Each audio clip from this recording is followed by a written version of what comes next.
Hello नमस्कार दोस्तों, मैं ऋषभ आपके चैनल एजुकेशन फॉर ऑल में एक बार फिर से आपका स्वागत करता हूं। आज हम लोग बिहार के भूगोल को आगे बढ़ाते हुए आज हम लोगों का टॉपिक जो रहेगा वो बिहार की मिट्टियों के बारे में आज हम लोग जानकारी प्राप्त करेंगे। इससे पहले वीडियो वाले में मैंने जलप्रपात के बारे में, झरना और नहरों के बारे में बताया था कि बिहार में कौन कौन से झरना है, कौन कौन से नहर हैं, कौन कौन से झील है, उसके बारे में मैंने बतलाया है। अगर आप वो वीडियो नहीं देखे हैं तो मैं उसका प्लेलिस्ट का लिंक डिस्क्रिप्शन में दे दूंगा, आप जो है जा करके देख लीजिएगा।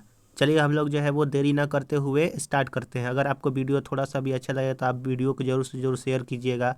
अगर सब्सक्राइब नहीं किए हैं चैनल तो सब्सक्राइब कीजिएगा और अपने दोस्तों में ज़रूर से ज़रूर शेयर कीजिएगा। चलिए अब लोग जो है वो स्टार्ट करते हैं बिहार के मिट्टियों के बारे में। पृथ्वी की ऊपरी सतह पर फैले मोटे, मध्य और बारीक कार्बनिक तथा अकार्बनिक मिश्रित कणों को मृदा या फिर मिट्टी कहा जाता है। यानी कि पृथ्वी के ऊपर जितने भी मोटे या फिर मध्यम बारीक कार्बनिक और अकार्बनिक पदार्थ होते हैं उसी को जो है वो मिट्टी कहा जाता है। मृदा का निर्माण चट्टानों के टूटने फूटने तथा इनमें भौतिक और रासायनिक परिवर्तन के फलस्वरूप होता है। यानी कि जो पहाड़ होते हैं, चट्टान होते हैं, पत्थर होते हैं, उनके टूटने से और कुछ फिजिकल रिएक्शन और केमिकल रिएक्शन के फलस्वरूप ही मिट्टी का निर्माण होता है। मृदा के निर्माण में स्थलाकृत, वर्षा, आर्द्रता, तापमान, प्राकृतिक वनस्पति आदि के मुख्य भूमिका होती है। यानी कि जो अब मिट्टी बनती है तो उसमें कौन कौन से कारण होते हैं जिसके कारण वो मिट्टी बनती है, तो वर्षा, आर्द्रता, तापमान, टेम्परेचर और जो प्राकृतिक वनस्पति होती है उसके फलस्वरूप जो है वो मिट्टी का निर्माण होता है। मृदा के अध्ययन को मृदा विज्ञान यानी कि पेडोलॉजी कहते हैं। और विश्व मृदा दिवस कब मनाया जाता है, तो वर्ल्ड सॉइल डे जो है वो 5 दिसंबर को मनाया जाता है प्रत्येक वर्ष। बिहार एक मैदानी राज्य है जहां लगभग 90% क्षेत्र पर जलोढ़, जिसको आपोढ़ और कछारी मिट्टी कहते हैं, वो बिहार में पाया जाता है। यानी कि 90% जो है वो जलोढ़ मिट्टी बिहार में पाया जाता है। बिहार में मिट्टी को उत्तर बिहार एवं दक्षिण बिहार में विभाजित किया गया है। यानी कि बिहार में जो है वो मिट्टी को भी 2 भागों में बांटा गया है, उत्तर बिहार की मिट्टी और दक्षिणी बिहार की मिट्टी। जो उत्तर बिहार की मिट्टी है वो कौन कौन से वर्ग में बांटा गया है, पर पर्वत पादीय मिट्टी यानी कि जो पर्वत से निर्मित मिट्टी है, तराई मिट्टी, पुरानी जलोढ़ जिसको बांगर मिट्टी कहा जाता है और नवीन जलोढ़ जिसको खादर मिट्टी कहा जाता है, वो उत्तरी बिहार में की मिट्टी में को डिवाइड किया गया है। और दक्षिण में टाल मिट्टी, कगारी मिट्टी, पुरानी जलोढ़ जिसको करैल या फिर केवाल मिट्टी भी कहते हैं, और लाल पीली मिट्टी जिसको बलथर मिट्टी के नाम से भी हम लोग जानते हैं। तो आइए हम लोग जो है वो बारी बारी से पढ़ते हैं। पहला जो है इसमें कि उत्तर बिहार की मिट्टी के बारे में पढ़ना है। उत्तर बिहार की मिट्टी का निर्माण हिमालय से निकलने वाली नदी यानी कि गंगा, गंडक, बूढ़ी गंडक, कोसी, महानंदा और उसकी सहायक नदियों से होता है। उत्तर बिहार की मिट्टी को 4 उपवर्गों में बांटा गया है। कौन कौन से वो उपवर्ग हैं, यानी कि मेनली जो उत्तर बिहार की मिट्टी होती है वो हिमालय क्षेत्र से जितने भी नदियाँ उधर से कंकड़ वगैरह लेकर के आती है उससे निर्मित होती है। पर्वत पादीय मिट्टी जो कि पर्वत से जो मिट्टी निर्मित होती है, यह मिट्टी पश्चिमी चंपारण के उत्तरी पश्चिम भाग के सुमेश्वर श्रेणी के आसपास जो है वो पाई जाती है। पर्वत पादीय मिट्टी इस क्षेत्र में अधिक वर्षा होने के कारण मृदा में अधिक नमी पाई जाती है और यह अधिक उपजाऊ होता है। यह मृदा मुख्य रूप से धान एवं गन्ने की खेती के लिए अनुकूल है। यानी कि जो पर्वत पदीय मिट्टी है वो मिट्टी जो है वो उसमें नमी अधिक होती है और वो अधिक उपजाऊ होता है, और इस मिट्टी में मुख्यतः गन्ना और धान की खेती जो है वो अच्छी तरह से होती है। दूसरा जो है इसमें तराई मिट्टी है। इस मिट्टी का विस्तार बिहार के उत्तरी सीमा पर पश्चिम में चंपारण से लेकर के पूर्व में किशनगंज तक 5 से 7 किलोमीटर चौड़ी मिट्टी पाई जाती है। इस मिट्टी में कहीं कहीं कंकड़ और रेत की मात्रा अधिक पाई जाती है तथा कई जगहों पर दलदली भूमि का भी विकास हुआ है।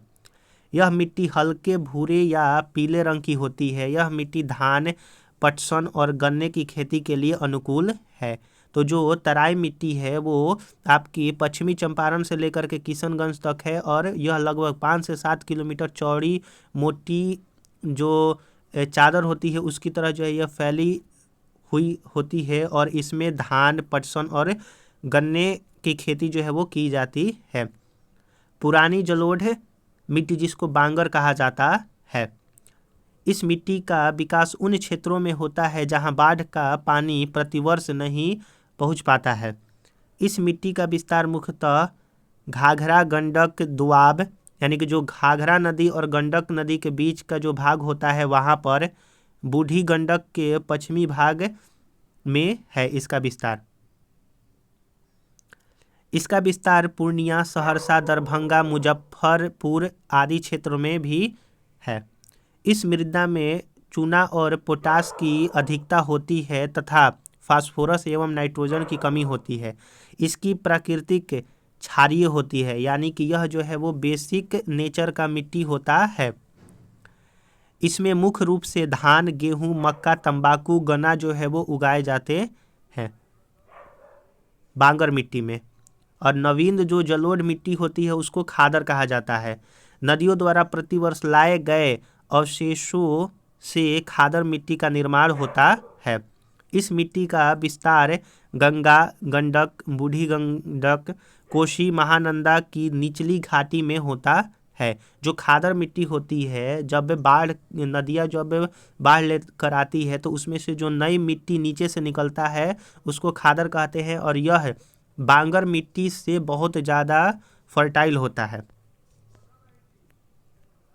इस मिट्टी का रंग गहरा भूरा होता है तथा इसमें बालू एवं चीका यानी कि क्ले की प्रधानता होती है। इस मिट्टी में नाइट्रोजन की कमी पाई जाती है और जो हम लोगों ने देखा था बांगर मिट्टी में फास्फोरस और नाइट्रोजन दोनों की कमी पाई जाती है और इसमें सिर्फ नाइट्रोजन की कमी।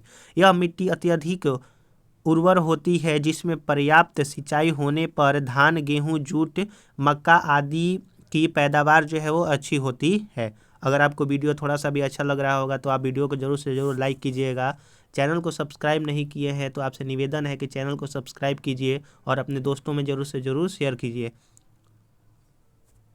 अब चलिए दूसरा जो टाइप था कि दक्षिण बिहार की मिट्टी। तो दक्षिणी बिहार की मिट्टी का विस्तार गंगा नदी तथा छोटा नागपुर पठार के मध्य है। मिट्टी की संरचना के आधार पर दक्षिणी मिट्टी को 4 भागों में वर्गीकृत किया गया है। कौन कौन से है आइए हम लोग देखते हैं। पहला है टाल मिट्टी। टाल निम्न भूमि का क्षेत्र है जहाँ पर वर्षा ऋतु में जल प्लावित रहता है। टाल मिट्टी का विस्तार गंगा के दक्षिणी तट पर बक्सर से भागलपुर तक 8 से 10 किलोमीटर चौड़ी पट्टी में है। यानी कि जो टाल मिट्टी है उसका विस्तार जो है वो बिहार में गंगा का जो दक्षिणी तट है और बक्सर से भागलपुर तक जो है वो फैला हुआ है। यानी कि जिला अगर पूछेगा तो बक्सर से भागलपुर तक फैला हुआ है टाल मिट्टी। यह मिट्टी मोटे कड़ों वाली धूसर रंग की एवं भारी मिट्टी होती है। इस मिट्टी में रबी फसलें अच्छी होती हैं। यह क्षेत्र दलहन उत्पादन के लिए प्रसिद्ध होता है। टाल मिट्टी। कगारी मिट्टी गंगा नदी के दक्षिण तट पर एवं सोन, फल्गु, पुनपुन, क्यूल नदी के किनारों पर इस मिट्टी का विस्तार होता है। इसकी उर्वरा शक्ति कुछ कमजोर होती है। यह मिट्टी मोटे अनाज एवं सब्जी के उत्पादन के लिए जानी जाती है और इस मिट्टी में जो उगाई जाने वाली फसली है वो मक्का, सरसों, मिर्च आदि है। यानी कि मोटे अनाज और सब्जी के लिए जो अच्छी मिट्टी कहलाती है दक्षिणी बिहार के लिए वो कगारी मिट्टी है। पुरानी जलोढ़ जिसको करैल या फिर केवाल मिट्टी कहते हैं। इस मिट्टी का विस्तार बक्सर, उत्तरी गया, पटना, नालंदा, मुंगेर से लेकर के भागलपुर तक है। इस मिट्टी की उर्वरा शक्ति जो है वो अधिक होती है तथा इसमें जल सोखने की क्षमता भी अधिक होती है। इस मिट्टी का रंग गहरा भूरा, पीला एवं हल्का होता है। इस मिट्टी में उगाई जाने वाली प्रमुख फसलें हैं मक्का, धान, बाजरा, आलू, अरहर, गेहूं और आदि। यानी कि पुरानी जलोढ़ मिट्टी जो होती है वो ज़्यादा फर्टाइल होती है और इसमें पानी सोखने की क्षमता बहुत ज़्यादा होती है।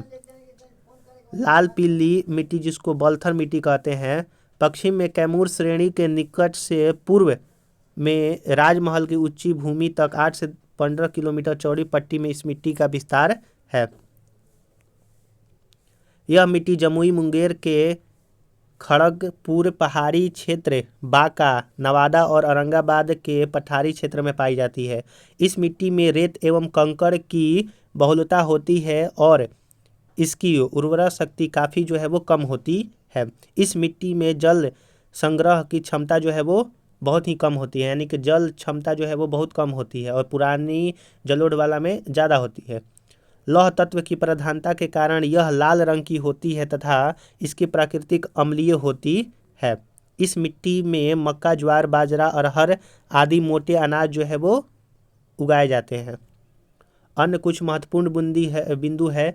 लाल बलुई मिट्टी कैमूर, रोहतास के पठारी क्षेत्र में पाई जाती है, यानी कि जो लाल बलुई मिट्टी होता है वो कैमूर और रोहतास में पाई जाती है। इस मिट्टी में बालू और लेटराइट मिट्टी के अंश भी पाई जाती हैं और इस मिट्टी में मुख्य रूप से ज्वार, बाजरा, मक्का जैसे मोटे अनाज जो है वो होते हैं। आशा करूंगा कि आपको ये वीडियो जो है वो अच्छा लगा होगा। अगर आपने ज्योग्राफी का पुराना वीडियो नहीं देखा है तो आप जो है मैं प्लेलिस्ट का लिंक दे दूंगा है, वहाँ पर जा कर के आप देख लीजिएगा। और इससे पहले मैंने बिहार के इतिहास को पढ़ाया है, अगर आप लोग उसको नहीं देखे हैं तो मैं उसका भी डिस्क्रिप्शन में लिंक दे दूंगा, आप जो है जा कर के देख सकते हैं।